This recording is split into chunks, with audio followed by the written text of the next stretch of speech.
सुनील जी खाटी बिहारी शुद्ध भारतीय संपूर्ण भारत के छात्रगण जो 10वीं कक्षा में अध्ययन था, बिहार का छात्रगण जो कि 10वीं कक्षा में अध्ययन, उनके लिए पुनः लाजवाब ज्ञानवर्धक और रोचक श्रृंखला ये आपको साइंस के चैप्टर से जैव प्रक्रम भाग 4 से मैं आपको प्रस्तुत कर रहा हूं। ये अंतिम भाग है। इसके पहले तीनों भाग पूरी तरह से सुन लेना। और now Sunil ji came on the black board and be ready. और पार्ट पार्ट छुड़ा दूंगा, पुर्जा पुर्जा छुड़ा दूंगा और ऐसा आपको बतलाऊंगा जब तक कवर पर नहीं जाओगे तब तक भूलोगे नहीं। ले भैया अब शुरुआत करता हूं।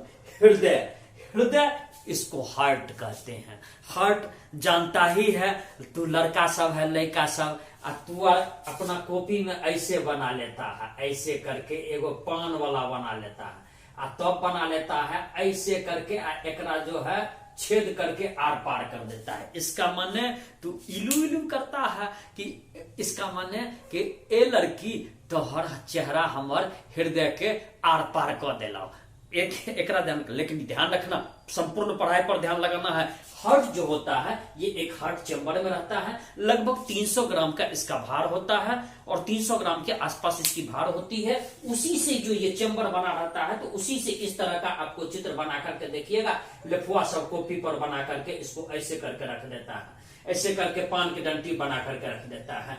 ठीक, तो चलो भैया, लेकिन तू मत बनाना, तुमको पढ़ना है। अब यहां पर देखो कि इसमें हार्ट का काम क्या है। ये मुट्ठी का आकार का होता है। इसका काम है कि ब्लड में ऑक्सीजन और कार्बन डाइऑक्साइड ये दोनों को ही सप्लाई करता है, मान लीजिए वहन करता है। लेकिन उसमें रक्त जिसमें ऑक्सीजन प्रचुर मात्रा में होती है, ऑक्सीजन रिच होता है, उसको कार्बन डाइऑक्साइड से मिलने के लिए, रोकने के लिए एक युक्ति हमको ये प्रोवाइड करता है, हार्ट प्रोवाइड करता है। तो उस स्थिति में ध्यान रखिएगा कि इसको युक्ति के लिए हार्ट इसमें हार्ट जो होता है वो कई कोष्ठ में बटा हुआ होता है। मनुष्य का हृदय जो होता है वो 4 प्रकोष्ठ में बटा हुआ है, 4 चैम्बर में बटा हुआ है। दाया अलिंद, बाया अलिंद, दाया निलय और बाया निलय। तो चल जल्दी बोल, गणेश बात तोरे से पूछ रहे हैं, मारबो नश फाड़ देबो, मारबो 10 गिनबो। एक मनुष्य का हृदय कितने चैम्बर का होता है? जल्दी बोल। 4। वाह वाह वाह वाह, 83% नंबर आ गया। ये कंपटीशनों में पूछता है। तो इसमें जिस ब्लड में कार्बन डाइऑक्साइड ज्यादा होगा उसको छोड़ने के लिए लंग्स में हम भेजते हैं, फेफड़ा में भेजते हैं। अब फेफड़ा में भेजते हैं और उसको ऑक्सीजन युक्त करने के लिए हृदय में लाना होता है। इसमें कार्बन डाइऑक्साइड को हटाने के लिए इसको हम लंग्स की ओर भेजते हैं और ऑक्सीजन उसमें जोड़ने के लिए हार्ट में आता है। अब फिर देखिए, अब ऑक्सीजन युक्त जो ब्लड आता है उसको पंप करना पड़ता है, प्रेशर देना पड़ता है, तब जाकर के ये आपको वो शरीर के अन्य हिस्सा में जाता है। तो इस स्थिति में प्रेशर के लिए आपको हृदय में 4 प्रकोष्ठ है, अभी ही बतलाया गया है। बाया अलिंद, बाया निलय, दाया अलिंद, दाया निलय। अलिंद के अपेक्षा निलय का पेशीय भित्ति, जिसको कहते हैं वाल, ये थोड़ा मोटा होता है और निलय पूरे शरीर में रक्त को भेजने का काम करता है। अब यहां पर देखिए कि अलिंद और निलय जब संकुचित होते हैं तो ऊपर से वो वल्व जो है, ऊपर से जैसे मान लीजिए इस तरह का वल्व है, जैसे मान लीजिए आपका ऐसा है, ऊपर से एक वल्व जो है, चूंकि वापस ब्लड न लौट जाए तो ऊपर से एक वल्व इसको चाप देता है वापस ब्लड न जाए। तो ये काम होता है। तो ब्लड फ्लो वापस होने से ये रोकता है, ताकि ब्लड जब हृदय से निकले तो वो शरीर के अन्य हिस्से में जहां इसकी उपयोग होगी वहां पहुंचाने के लिए तैयार हो जाता है। अब देखिए, फेफड़ा का ऑक्सीजन, फेफड़ा में जो ऑक्सीजन होता है वो आपको रुधिर में प्रवेश करता है और कार्बन डाइऑक्साइड को ये हटा लेता है, अब इसमें निकाल लेता है। चूंकि ऑक्सीजन युक्त ही रक्त ये सर्वोत्तम फायदेमंद है। अब देखिए, हृदय का जो दाया और बाया हिस्सा है ये आपको इसलिए बनाया जाता है कि ये ऑक्सीजन युक्त और बिना ऑक्सीजन युक्त को अलग करने में इसकी भूमिका होती है। और इस तरह का बंटवारा शरीर को अच्छा ढंग से ऑक्सीजन के पूर्ति में भी सहायक है। अब देखिए कि यदि पक्षी और स्तनधारी है, मान ली स्तनधारी माने कि जो अपने ही जैसा बच्चा देता है, अपने ही जैसा मनुष्य अपने ही जैसा बच्चा देता है, स्त्री अपने ही जैसे बच्चा देती है, कुतिया अपने ही जैसा बच्चा देती है, बकरी अपने ही जैसे बच्चा देती है, वो स्तनधारी हो गई। सबसे छोटा स्तनधारी कौन है? जल्दी बोल, मारबो रधिया, मारबो 10 गिनबो 1, हाँ ये होती है चमगादड़, बिल्कुल सही। तो स्तनधारी में क्या है कि इसको आपको ऊर्जा की आवश्यकता होती है, इसलिए इसको अपना तापक्रम बनाए रखना होता है, इसको अपना टेम्परेचर बनाए रखना होता है। तो इसके लिए भी हृदय का पंपिंग वाला कार्य यह आवश्यक है। इसके लिए भी हृदय तब जो अलग अलग चैम्बर में बना रहता है, यह आवश्यक होता है। लेकिन कुछ जंतु ऐसा है जिसके लिए ऊर्जा का ऊपरी उपयोग की जरूरत नहीं होती है टेम्परेचर मेंटेन करने के लिए, टेम्परेचर के लिए ये तापक्रम, पर्यावरण के तापक्रम से ही एडजस्ट कर लेता है, तो उसका काम चल जाता है। अब फिर आइए जल पर या स्थल। जल या स्थल, ये जो दो स्थान, ये जो जल और स्थल, इस पर जो आपके बहुत सारे जीव रहते हैं, और कुछ आपके सांप ले लीजिए, सरीसृप या रेंगने वाला ले लीजिए, रेंगने वाला जीव, ये 3 कोष्ठीय इसका हृदय होता है। कितना कोष्ठ? सरीसृप, रेंगने वाला जो कुछ होता है, और कुछ जलीय जीव और कुछ स्थलीय जीव, इसमें भी आप कुछ को 3 कोष्ठ होता है।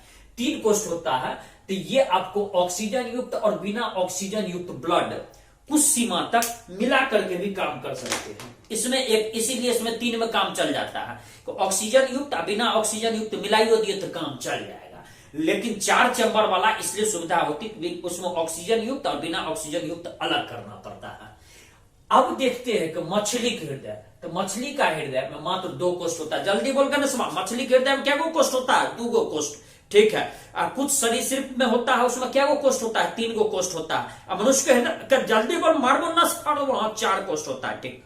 अब चलो भैया, तो इसमें मछली का हृदय 2 कोष्ठ का होता है। इसमें क्या होता है कि यहां से ब्लड इसके क्लोन जिसको कहते हैं गिल्स, गलफड़ा के पास ये पहुंचता है, और वहां से सीधा शरीर में जाता है। तो शरीर में जाता है, तो मछली में ब्लड उसमें हृदय से 1 चक्र ही पूरा करता है। क्लोन से निकलने के बाद वो सिर्फ 1 चक्र ही पूरा करता है। लेकिन आप देखिएगा कि अन्य जितने रीढ़धारी कशेरुकी जिसको कहते हैं, ये प्राणी है, वो उसको 2 चक्र उसका पूरा करता है, डबल चक्र, जिसको 2 बार इसका परिसंचरण होता है, 2 बार परिसंचरण।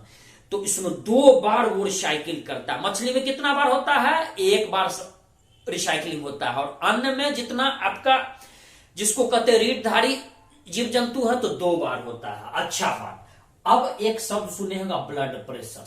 तो ब्लड प्रेशर सुने होगा, तो देखिए रुधिर जैसे ब्लड हुआ, तो ब्लड जो वेसल में जाता है, तो उस स्थिति में उसके ऊपर पंपिंग होता है। पंपिंग के कारण ऊपर प्रेशर पड़ता है। अब प्रेशर पड़ने के बाद देखिए सिराओं के अपेक्षा धमनी पर ज्यादा उस पर दाब पड़ता है। तो धमनी पर ज्यादा दाब पड़ता है, इसलिए वहां पर जो प्रेशर पड़ता है, तो उसमें प्रकुचन दाब और अनुशीतलन दाब, एक बेर उसको प्रेशर देता है, दाब देता है, और एक बेर वो रिलीज होता है। तो इसको हम लोग सिस्टोलिक और डायलिस्टिक भी कहते हैं। तो सिस्टोलिक होता है 120 इसमें mm, जो मरकरी पर रीडिंग देता है, और 120 और 80 mm होता है, ये डायलिस्टिक होता है। तो 120/80 यदि आपका ब्लड प्रेशर का रीडिंग आता है, इसका माने आप स्वस्थ हैं। अब कहिएगा जब ब्लड प्रेशर के नापने के लिए, ब्लड प्रेशर के मापने के लिए स्फेग्नोमेमोमीटर नाम का यंत्र, कौन सा यंत्र? स्फेग्नोमेमोमीटर। स्फेग्नोमेमोमीटर तू नहीं देखा है तो तोरा हम दिखाइयो देते, देख ले। ई है स्फेग्नोमेमोमीटर, देख ले, रख लियो है। तो ई स्फेग्नोमेमोमीटर में क्या होता है, तो हम पार्ट छुड़ाए हुए हैं। ई एगो रहेगा पंप, इसी से पंप ऐसे से करते, फुस फुस करेगा ये। इसमें क्या होता है कि ये फुस फुस करता है, तो आप देखो ई जो है जैसे ही करोगे, तो उस स्थिति में देखो भैया, ई जो है इसको हम बांह में लपेट लेते हैं। इसको देखो, ई जो देख रहे हो, देखो भैया, इसको देखो, इसको बांह में लपेट लेते हैं, इसको बांह में लपेट लेते हैं। अब इसको इस तरह से हम मान लीजिए हम बांह में इसको लपेट लेंगे। इसको बांह में लपेटने के बाद क्या करेंगे कि जैसे मान लीजिए ये जो बांह में लपेट देता है डॉक्टर, लपेटने के बाद अभी तो चूंकि मान लीजिए, और तब क्या करता है इसको इसमें सटा के ऐसे मान लीजिए फूस मारेगा। अब जैसे मारेगा तो ये फूलना शुरू हो जाता है। अब फूलना शुरू हो जाएगा, उसके बाद देखिए ई वाला जो है इसको धीरे धीरे धीरे धीरे धीरे खोलता है, बस एक के बार कहेगा फुस आवाज होगा, और तब देखिएगा इस पर आपका जो रीडिंग होगा, जब इसमें दबाव होगा तो इसका रीडिंग ऊपर चढ़ेगा, यहां चढ़ेगा 140 जाएगा 180 तक पहुंचा देता है। और जैसे ही इसको फुस इसमें आवाज इसको ढीला करेगा धीरे धीरे, बस ये नीचे आना शुरू हो जाता है। अब जब आना शुरू होता है तो सबसे पहले चढ़ते वक्त जहां पर 140 या 150 जहां पर आपको जो है सुनाई पड़ना बंद हो गया तो उसको नोट कर लेता है। अब फिर जब छोड़ेगा तो जहां पर सुनाई पड़ना बंद हुआ इस पारा का, उसको नोट कर लेता है और उसको सुनने के लिए आपको ध्यान रखिएगा कि एक और चीज आता है जिसको हम आपको दिखा देते हैं।